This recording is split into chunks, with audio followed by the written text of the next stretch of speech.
Hi, I'm Taylor Kaufman. And I'm Alejandra Moreno. And welcome to the Wake podcast.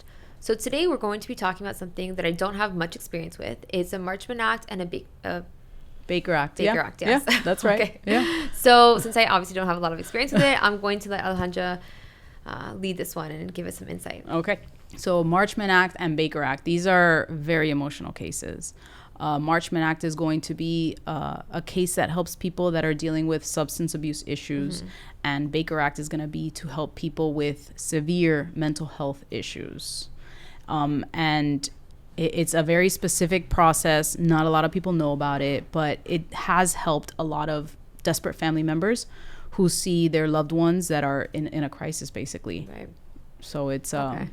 And it's not a guardianship, because we've talked in the past about guardianships, people that are mentally incapacitated, people. Mm-hmm. The key here is for a Baker Act, it's somebody with mental health issues that is a danger to themselves or those around them. Okay. And with Marchmann Act, it's similar. It's somebody with substance abuse issues that is a danger to themselves or those around them. Interesting. Okay. So how do you, I guess we can dive into it, but how do you really prove that they're a danger to themselves or others? So when you file either a Marchmann Act case or a Baker Act case, it's a self-help option where the family member just goes to the courthouse and they fill out the information the court needs. The court will then send the sheriff to pick this person up and take them to a facility, usually a hospital, and they are held for 72 hours and they are evaluated to see if they are a danger to themselves, to see how long, they need to be there. And then there's another court case where a judge will look at the hospital's recommendation and then decide the proper course of action from there. So what happens after the 72 hours of them being held in a hospital? So they are evaluated, and the judge, based on that evaluation, the judge will say, okay, for this Marchmann Act case, this person has severe substance abuse issues. I'm going to order an inpatient facility. Okay. And they have to go to a rehab center that's inpatient. Or they'll say, this person they were in a crisis, but I think they can do an outpatient treatment program, so it's going to depend on what the hospital finds. They're going to do blood tests, they're going to do psych evaluations, all these things, the hospital's report, and then the judge has to piece it all together to see what kind of treatment this person needs for substance abuse or for mental health abuse. Sometimes it's a person that might be off their meds or they just need a certain treatment, and the judge will decide if they need to go to a facility or if they need to visit a hospital for a certain amount of time, if their medication has to be regulated.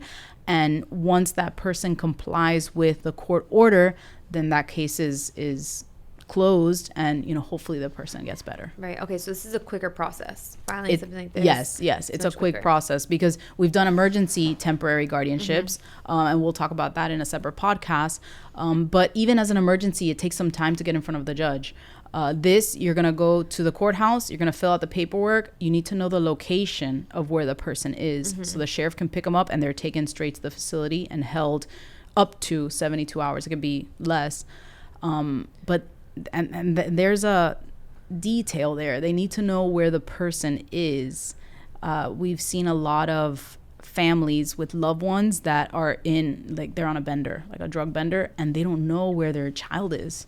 Yeah, it's scary. And I need to tell them, if you don't know where they are, the sheriff can't pick them up. Yeah. And these, I say kids, they're not kids, but our kids are always our kids, even if they're adults.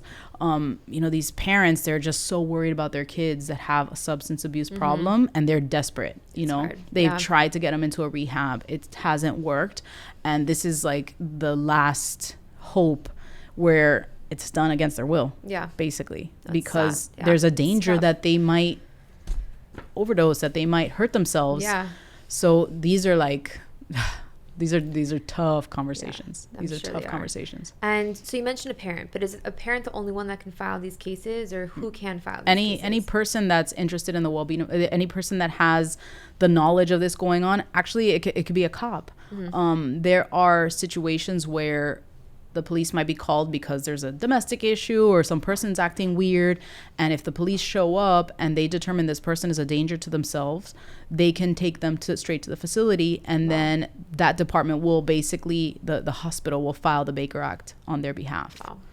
So a cop can essentially take them against their will. Like they're being taken against their will if someone believes that they're in danger. Yes. The cop has to, have the training and the knowledge to know, okay, this person's going to hurt themselves or hurt somebody around them. Yeah.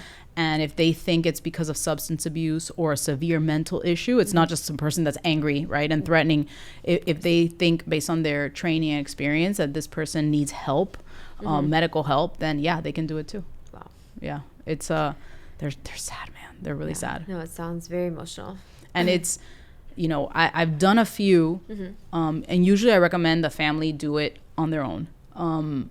I think having an attorney for a self-help process, it kind of like mixes it up too much. So we definitely do consultations. We hold the family's hand. We show them how to do the process. We explain everything to them. We tell them where to go, and we tell them what the process looks like.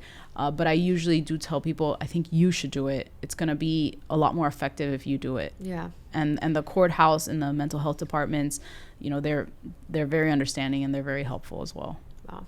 Yeah. Seems like a very emotional process, but it is. It's the part of our field that's not legal. It's families that need a little bit of hand-holding. They need a little bit of a pep talk. They feel bad that they're doing this, but they feel worse that they see their kids in this situation. Yeah. So it's just talking to them about, what their options are and hopefully getting them the guidance that they need so they can help, their kid, their loved one, whatever it is. Yeah. It's tough. It's really, really tough. And a lot of these people that I've guided along the way, they come back to do their estate planning because they don't want the inheritance that they're going to leave to go to a kid that they know has these issues. Yeah. So for somebody with substance abuse issues, we can put safeguards in their estate plan to make sure if their child is, relapsed or having these issues, they're not going to get a bunch of money that's just going to feed this, feed their addiction yeah, lifestyle. And if it's a Baker acted or somebody, with mental health issues, we can recommend certain language in their trust to make sure, if they're a disabled person, that any inheritance they receive isn't going to take away their government benefits. Or, if they have any kind of mental health issues, to make sure that the trustee is aware and is able to use that inheritance to help them get better, get whatever they need. Yes. So even though an estate plan is not going to avoid a Marchman Act or a Baker Act, it can definitely help a parent, that's struggling with somebody else's issue to make sure that once they're gone, they're not giving them fuel to just keep it going, right? Of course, yeah. Definitely tools to use. Well, wow, that was... Yeah, it's tough. Yeah. It's really, really tough. So as much as they can't do anything at that point, at least they can make sure that even when they're gone, they're still taking care of their kids. Yes. And I think that's a big point, and I think that's something that a lot of parents are concerned about. Of course, yeah. I mean, it's great, So thank you for joining us today on the Wake podcast, where we were talking about Baker Act cases and Marchman Act cases. Like I said, it's a self-help option at the courthouse, but we're always happy to help with any recommendations or guidance you may need to make sure that you're doing everything correctly and make sure that you're getting the help for your loved ones. From ASM Law Group, preserving what matters most for those who matter most. Thank you. The Wake is for informational purposes only and does not constitute legal advice. The discussions in this podcast are meant to bring awareness to important issues, but they should not be considered a substitute for professional legal guidance. If you need legal advice tailored to your specific situation, please consult a qualified attorney.